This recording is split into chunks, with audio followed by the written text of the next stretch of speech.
नमस्कार दोस्तों, अगर आप भी देने वाले हैं 24 फरवरी हिंदी का पेपर तो आज का ये वीडियो आपके लिए काफ़ी ज़्यादा इंपॉर्टेंट होने वाला है। आज के इस क्लास में हम लोग बात करेंगे हिंदी के पेपर में आप लोग किस तरीके से पास हो सकते हैं। तो जितने भी छात्रों को 24 फरवरी को क्लास 10th हिंदी का पेपर देना है तो इस क्लास को आप लोग पूरा करके जाइएगा।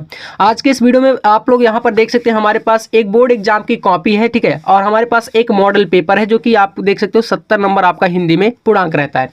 तो आज के इस वीडियो में अगर आप लोग यहाँ पर देखो कुछ नहीं पढ़े हो, अभी तक आपकी तैयारी बेहतर तरीके से नहीं हो पाई है, तो मैं आपको पास होने का एकदम कंप्लीट प्रोसेस बताने वाला हूं। और साथ ही अगर आपकी तैयारी बेहतर तरीके से आपने करी है, थोड़ा बहुत आपका मतलब कुछ छूट गया है, तो भी आप लोग काफ़ी बेटर तरीके से कर सकते हो। तो चलिए, हिंदी का ये आपका काफ़ी इंपॉर्टेंट क्लास है, शुरू करते हैं आज इस मॉडल पेपर के साथ। और सबसे पहले आपको बताएंगे हिंदी की कॉपी आपको कैसे भरना है। देखो, यहाँ पर आपके पास इस तरीके से बोर्ड एग्जाम की आपकी कॉपी आएगी और इसमें कौन सी गलतियां हैं जो कि आपको नहीं करना, क्योंकि काफ़ी सारे छात्र ऐसे होते हैं जो कि भाई जैसे 3 घंटे 15 मिनट का टाइम मिलता है आपको, और यहाँ पर आप देखते हो कि जो 15 मिनट होता है ये निर्देश में अगर ध्यान से आप पढ़ोगे तो यहाँ पर शुरू में पहले स्पष्ट रूप से बताया जाता है कि प्रारंभ का 15 मिनट परीक्षार्थियों को प्रश्न पत्र पढ़ने के लिए निर्धारित है। यानी कि जो आपका शुरुआती 15 मिनट है इसमें पूरे पेपर को पहले ध्यान से पढ़ो। अब आपको पता है कि जो 10वीं वाले छात्र हैं इसमें नया पैटर्न जुड़ा है, वो जो कि आपका ऑब्जेक्टिव क्वेश्चन के लिए 20 जो क्वेश्चन होते हैं वो आपको OMR सीट पर भरने होते हैं। अब OMR सीट पर जब 20 नंबर चलेगा तो बचे कितने 50, और 50 नंबर के लिए आपको इस तरीके की कॉपी मिलेगी। तो सारी चीज़ों को बिल्कुल ध्यान से सुनिएगा।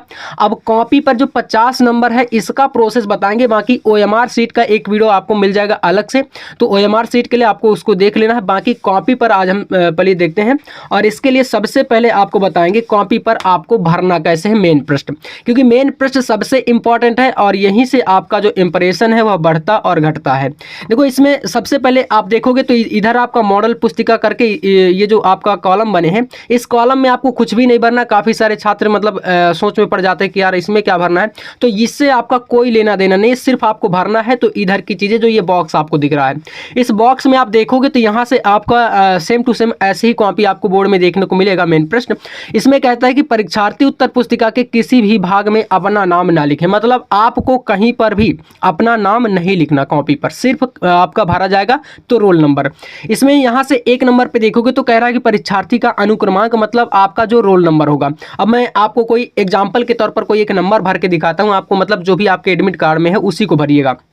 जैसे अंकों में पूछ रहा है तो शुरुआत में पहले अंकों में लिखना। मान लीजिए हम लोग लिखते हैं, जैसे यहाँ पर कोई नंबर है 15 हो गया है ना, 16 कर दो, 14 कर दो, 21 कर दो, ऐसे कुछ भी आपका एडमिट कार्ड में आपका कोई रोल नंबर हो सकता है। अब दूसरे नंबर परीक्षार्थी का अनुक्रमांक शब्दों में, मतलब इसी रोल नंबर को आपको जो है शब्दों में भरना है। अब शब्दों में आप लोग भरोगे तो यहाँ से देख सकते हो, जैसे शुरू में क्या है पहले 1। अब काफ़ी सारे छात्र इसमें डाउट में रहते हैं कि भैया क्या लाख करोड़ में भरेंगे, यानी कि इसको पूरा पढ़ेंगे तो जो लाख में आएगा करोड़ में आएगा, क्या वैसे भरेंगे? तो वैसा नहीं करना, आपको एक एक अंक भरना है। और ये रोल नंबर शब्दों में अंकों में इसलिए भराया जाता है ताकि जो आपके नंबर भेज जाएंगे आपकी कॉपी पर, जो नंबर आएगा उस नंबर को रोल नंबर के थ्रू ही आपका रिजल्ट पर भेजा जाता है, इसलिए कहीं पर मिस्टेक ना हो। मान लीजिए एक बार अंकों में आप कहीं पर गलत कर देते हैं तो शब्दों में उसको सही करके एग्जामिनर देख सकते हैं, तो उनको मतलब कंफ्यूजन ना रहे, इसलिए 2 बार भराते हैं।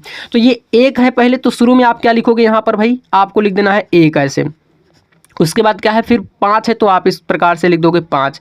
नेक्स्ट आपका क्या है, फिर 1 है तो फिर से 1 भर दीजिए। फिर क्या है आपका 6 है तो यहाँ पर 6 भर दीजिए। उसके बाद पुनः 1 है तो ऐसे 1 कर दो। फिर क्या है 4 है तो यहाँ पर लिख दो 4, और फिर क्या है 2 तो यहाँ पर लिख दीजिए 2, और फिर 1। ऐसे आपको पूरा रोल नंबर को भर देना है।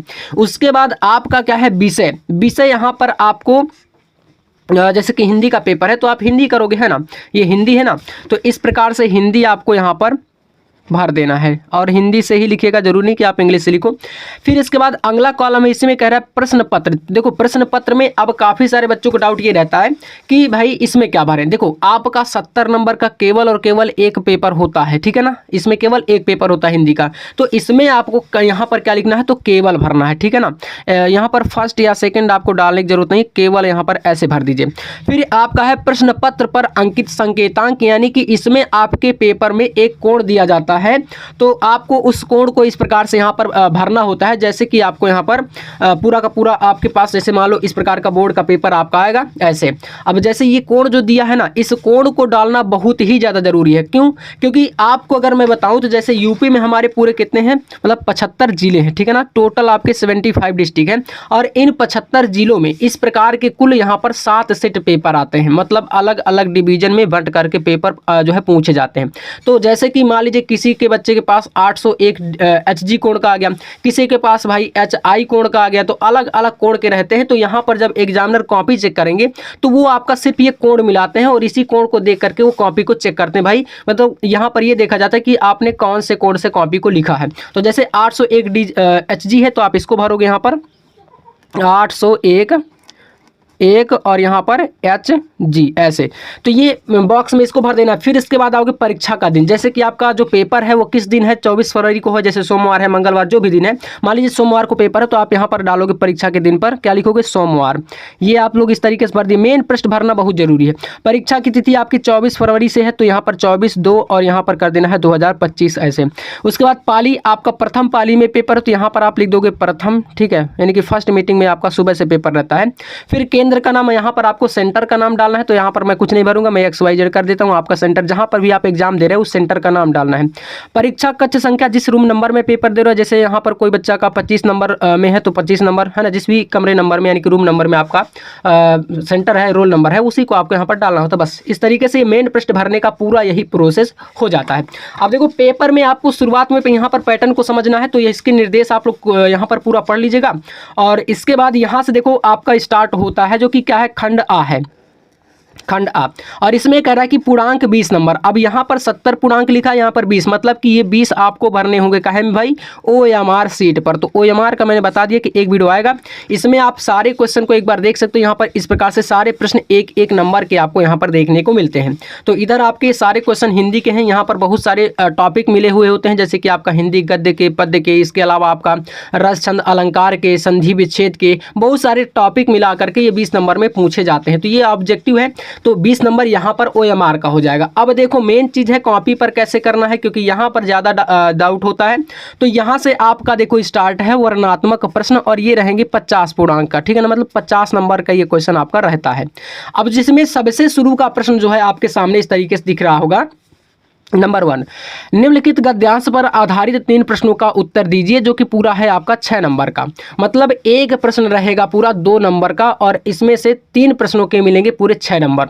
अब यहाँ पर देखो जिस प्रकार से दिया है आपके सामने, यह कोई बात नहीं है कि एक स्वभाव और रुचि के लोगों में ही मित्रता हो सकती है। समाज में विभिन्नता देखकर लोग एक दूसरे की ओर आकर्षित होते हैं, जो गुण हमें नहीं है। हम चाहते हैं कि कोई ऐसा मित्र मिले जिससे वे गुण हो। मतलब कि यहाँ पर ये बात बताई जा रही है कि जैसे हमारे अंदर कोई गुण नहीं है अच्छा, है ना, और हम लोग किसी काम को नहीं कर सकते, तो अगर कोई हमारा दूसरा मित्र है जिसमें वो गुण पाया जाता है तो हमारी हेल्प हो जाएगी। वही चीज़ यहाँ पर बताया गया। अब देखो इसमें यहाँ से अगर शुरू से देखोगे तो यहाँ तक क्या है, ये अंडरलाइन पोर्शन है, मतलब इसको बोलते हैं रेखांकित अंश।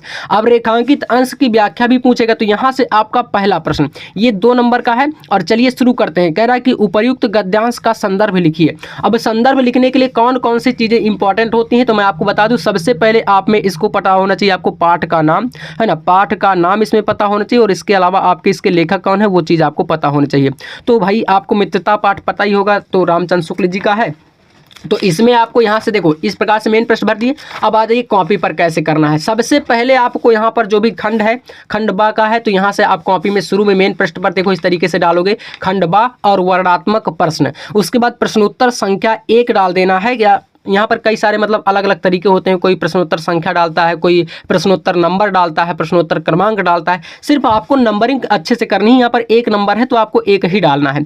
उसके बाद यहाँ पर देखो सबसे इंपॉर्टेंट चीज़ जो कि होता है संकेत। संकेत इसलिए पूछा जाता है क्योंकि अगर आप ध्यान से देखोगे तो एक गद्यांश ऊपर है और यहाँ पर लगा हुआ है आपके पास अथवा, और नीचे एक गद्यांश और दिया गया है। ऐसे में भाई ये क्लियर करने के लिए कि भाई आपने कौन सा किया है, तो यहाँ पर संकेत डाल देना है ब्लैक पेन से। और एक चीज़ यहाँ पर ध्यान समझना, हाइलाइटर कोई भी अलग पेन यूज नहीं करना, मतलब काले और नीले पेन के अलावा कोई पेन यूज मत करना।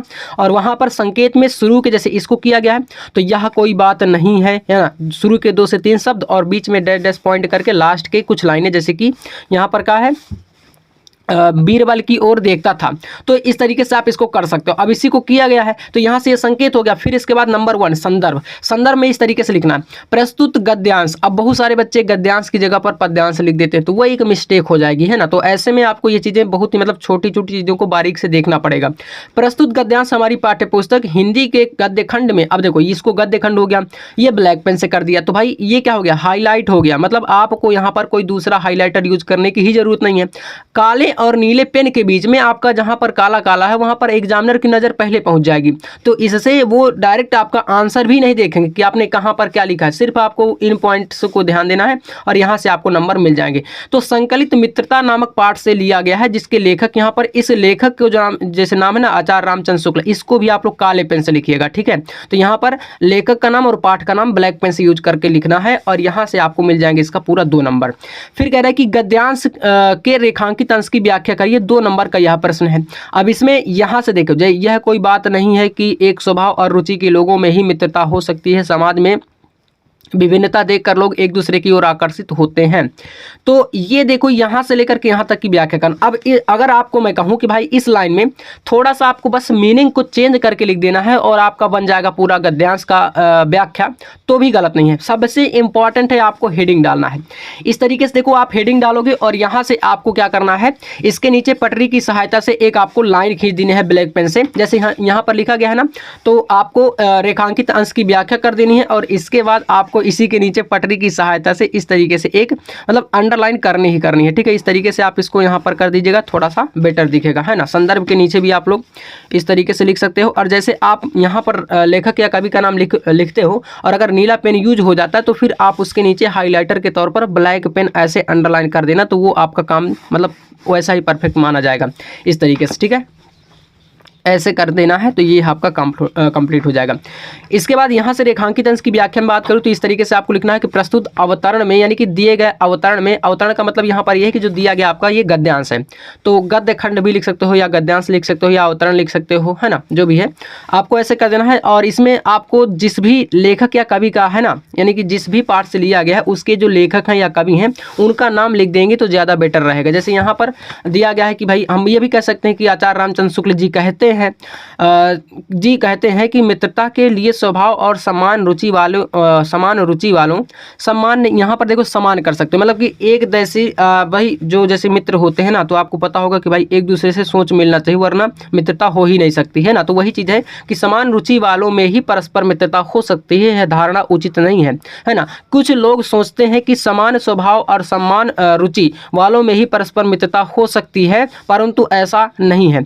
जबकि यहाँ पर ऐसा लगभग मतलब 90% यही चांस है कि अगर आपके विचार नहीं मिलेंगे तो मित्रता नहीं हो सकती है। विपरीत स्वभाव और विपरीत रुचि वालों में भी घनिष्ठ मित्रता हो सकती है, क्योंकि लोग विभिन्नता देकर आकर्षित होते हैं, है ना। जबकि मतलब ये यहाँ पर कुछ बातें जो है ना बिल्कुल सही नहीं है, क्योंकि अगर एक मित्र जो है ना थोड़ा सा ज़्यादा मतलब खराब प्रवृत्ति का है और दूसरा थोड़ा सा सही है, तो उनमें मान लीजिए मैं एग्जाम्पल के तौर पर कहता हूँ कि एक भाई साहब नशेड़ी है ना, और एक अच्छा है, तो उसमें भाई वो भी उसको सिखाएगा, और अगर वो नहीं सीखना चाहता है तो फिर उसमें कहाँ मित्रता होगी, है ना, टाइम नहीं उतना दे पाएगा। तो ये चीज़ें भी मैटर करती हैं। अब ये इसका हो गया यहाँ पर 2 नंबर इसका, 2 नंबर इसका। इसके बाद आओगे तो यहाँ पर तीसरा प्रश्न एक इसी से मिलेगा। देखो कह रहा है लेखक के अनुसार समाज में विभिन्नता देखकर लोग एक दूसरे की ओर क्यों आकर्षित होते हैं। तो यहाँ पर देखोगे तो यहाँ से लेखक क्या बोल रहे हैं, जो गुण हम में नहीं है हम चाहते हैं कि कोई ऐसा मित्र मिले जिसमें वो गुण हो। तो यही इसका आंसर आप यहाँ से बना सकते हो, है ना। तो पहले लिखोगे कैसे, देखो यहाँ से आपको डालना है, अगला प्रश्न का आंसर लिखना है। तो इसके लिए आपको इस तरीके से 3rd नंबर डाल देना है और यहाँ से लिखना है लेखक के अनुसार समाज में विभिन्नता देखकर अपने अभावों को दूर करने के लिए, मतलब अभावों को भरने के लिए, यानी कि जो हमारे अंदर कमी है उसको दूर करने के लिए। जैसे मान लीजिए कोई हमें ऐसा मित्र मिल गया उसमें वो गुण है, तो वो हमारा अभाव जो है दूर हो जाएगा, और वही चीज़ आप लोग इसका यहाँ पर बना के लिख सकते हो। जैसे यहाँ पर एग्जाम्पल पे एक समझाया गया है, उदाहरण भी आप समझा सकते हो कि कृष्ण और सुदामा की मित्रता, चाणक्य और चंद्रगुप्त की मित्रता इतिहास प्रसिद्ध है। यानी जैसे कि मान लीजिए लीजिए चाणक्य था, है ना, तो चंद्रगुप्त से उस मतलब बालक था, लेकिन फिर भी चाणक्य इतना ज्ञानी था, लेकिन उसको मित्र बनाया, है ना। जबकि आप देखोगे तो मतलब एज का बिल्कुल डिफरेंस था। अगर वही बात करें कृष्ण और सुदामा की, तो यहाँ पर सुदामा एक गरीब ब्राह्मण था, लेकिन कृष्ण जी जो है तो मतलब जब आपने देखा होगा मतलब इनकी काफ़ी सारी पौराणिक कथाएं हैं जिसमें इन्होंने मतलब कृष्ण और सुदामा में मतलब पुराने टाइम से जब भी मतलब बहुत दिनों के बाद भी मिले तो वही मित्रता थी। तो ये एक जो है मतलब अच्छी मिसालें हैं मित्रता के ऊपर। तो इस तरीके से आप चाहो तो उदाहरण के तौर पर समझा भी सकते हो, कोई दिक्कत नहीं। अब यहाँ पर एक हमने कर दिया तो 6 नंबर हमें यहाँ पर इस तरीके से मिल जाएगा। अगर आपको देखो पहचानना भी नहीं आता तो 2 नंबर सिर्फ यहीं पर कटेगा। आगे के प्रश्नों को बना के भी लिखोगे तो कम से कम 6 नंबर में 4 से 5 नंबर आप स्कोर कर सकते हो। और पास होने के लिए यही कुछ तरीके होते हैं जो कि मतलब आपको कामगार बनाते हैं, है ना। आप उसमें सफल हो सकते हो, बाकी जरूरी नहीं कि आपको मतलब यहाँ पर कोई जादुई ट्रिक है जिससे आप पास हो जाओगे। तो यही तरीके हैं। कम से कम आपको संदर्भ अगर पहचानना भी नहीं आता तो आप लोग आगे के प्रश्नों को करेंगे, हल करेंगे, इसमें तरीका लगाएंगे। तो अगर 2 नंबर का प्रश्न है तो 1 नंबर यहाँ पर और 2 नंबर इधर के, तो 5 नंबर तो कम से कम आप ला ही सकते हो। अब ये आपने एक कर दिया, एक को भाई साहब यहाँ पर छोड़ देना है। उसके बाद आप यहाँ से 2 नंबर दूसरे क्वेश्चन पे आओगे तो यहाँ पर दिया है पद्यांश। यह भी आपका 6 नंबर का रहेगा। जैसे यहाँ पर दिया है चरण कमल बंदो हरिराई जाकी कृपा पंगु गिरे लांघो, अंधे को सब कुछ दर्शाई बहिरो सुने गूंगो पुनि बोले, रंग चले सिर छत्र धराई, सूरदास स्वामी करुणामय बार बार बंदो तिह पाई। अब यहाँ पर ये देखो पहचानने के लिए सबसे इंपॉर्टेंट बात मिल गई ना, सूरदास जी का नाम हमने पहचान लिया कि सूरदास के पद यहाँ पर सूरदास जी के द्वारा ये लिखा गया है। अब यहाँ पर चरण कमल बंदो हरिराई जाकी कृपा, यानी कि यहाँ पर ये बताया गया है कि आपको ये समझना कि सूरदास जी कहते हैं कि भगवान श्री कृष्ण की प्रशंसा करते हुए कि जिसकी कृपा से कह रहा है कि पंगु गिरि लांघे, यानी कि जो लंगड़ा व्यक्ति है ना वो भी पहाड़ चढ़ सकता है, अंधे को भी सब कुछ दिखाई दे सकता है, बहिरा व्यक्ति मतलब जो मतलब बहरा है ना वो भी सुन सकता है, रंग चले श्री छत्र धराई मतलब कि जो गरीब है ना वो भी मतलब राजा की तरह हो सकता है। और इस प्रकार से यहाँ पर ये लाइनों में बताया गया, मतलब बढ़ा चढ़ा करके सूरदास जी यहाँ पर व्याख्या कर रहे हैं। अब चलिए सबसे पहले इंपॉर्टेंट बात यहाँ पर आप डालोगे प्रश्नोत्तर संख्या या प्रश्नोत्तर क्रमांक नंबर जो भी डालना है 2 डाल देना, और इसके बाद पद्यांश डाल देना, क्योंकि आप यहाँ से देख सकते हो पद्यांश से ये सॉल्व किया है। वैसे ही आपको कर देना है। फिर इसके अथवा में भी एक रहेगा, तो भाई अथवा वाला आपको यहाँ पर देख सकते हो कौन सा दिया है, मॉडल पेपर है आपका यूपी एमएसपी पे आप जाओगे तो वहाँ पर आपको ये मिल जाएगा, ठीक है। उत्तर प्रदेश माध्यमिक शिक्षा परिषद की ऑफिशियल वेबसाइट पर ये सारा कुछ आपका वहाँ पर अवेलेबल है, तो इसको देख सकते हो। इसका पहला प्रश्न उपर्युक्त पद्यांश का संदर्भ में आपको यहाँ पर पहले संकेत दे देना है, वही जो मैं पहले बता चुका हूँ कि भाई आपके 2 रहते हैं तो यहाँ पर एक संकेत के तौर पर इसके जैसे शुरू के 2 से 4 शब्द और लास्ट के 2 से 4 शब्द लिख देना, और उसके बाद संदर्भ की यहाँ पर शुरुआत करेंगे तो इस तरीके से लिखना है, प्रस्तुत पद सूरदास द्वारा रचित, या आप इसको देखो थोड़ा सा अगर बढ़ाना चाहो लाइनों को तो और बढ़ा सकते हो। कैसे? प्रस्तुत पद्यांश या प्रस्तुत पद्य अवतरण हमारी पाठ्य पुस्तक हिंदी के काव्यखंड में संकलित सूरदास द्वारा रचित सुर सागर से उद्धृत है या लिया गया। तो ये थोड़ी सी लाइनें और बढ़ जाएंगी। तो अलग अलग तरीका होता है लिखने का, सबका अलग अलग मेथड है, तो आपको थोड़ा सा अन्य छात्रों से यूनिक करना है। 2 नंबर इसका मिलेगा। अगला है रेखांकित अंश की व्याख्या पूछता है, तो यहाँ पर देखो ये जो दिया गया ना, बहिरे सुने गूंग पुनि बोले रंग चले श्री छत्र धराई। तो मैंने बताया ना कि भगवान श्री कृष्ण यानी कि सूरदास जी कहते हैं कि आपकी कृपा से बहरा व्यक्ति भी सुन सकता है, ठीक है। और जो रंग मतलब कि जो गरीब व्यक्ति होता है ना, चले श्री छत्र धराई, छत्र धराई का मतलब यहाँ पर राजा भी मतलब राजा की तरह अमीर हो सकता है अगर आपकी कृपा हो जाए। तो यहाँ पर सूरदास जी यही कुछ बता रहे हैं, तो इसलिए आपको यहाँ पर रेखांकित अंश की व्याख्या और पटरी से इसके नीचे अंडरलाइन और फिर इसके बाद लिखना है, मैं उस ईश्वर भगवान श्री कृष्ण के कमलवत चरणों की वंदना करता हूँ जिनकी कृपा से लंगड़ा व्यक्ति पर्वत चढ़ सकता है, अंधे को सब कुछ दिखाई देने वाला लगता है, बहरा भी सुनने लगता है और गूंगा व्यक्ति भी बोलने लगता है, निर्धन व्यक्ति जो रंग यहाँ पर बोला गया है, निर्धन व्यक्ति भी सिर पर छत धारण कर चलने लगता है। इस तरीके से मतलब यहाँ पर इन सारी लाइनों की वैसे व्याख्या कर दी गई है, तो आप चाहो तो पूरा भी लिख सकते हो अगर आपके पास पर्याप्त टाइम है, और इस तरीके से आपको करना है। नेक्स्ट क्वेश्चन आपके पास है, उपर्युक्त पंक्तियों में कौन सा अलंकार है, इन पंक्तियों में अलंकार बताना है, तो आपको लिख देना है। यहाँ पर कह रहा है कि ईश्वर की जब कृपा होती है तो लंगड़ा व्यक्ति पर्वत चढ़ सकता है।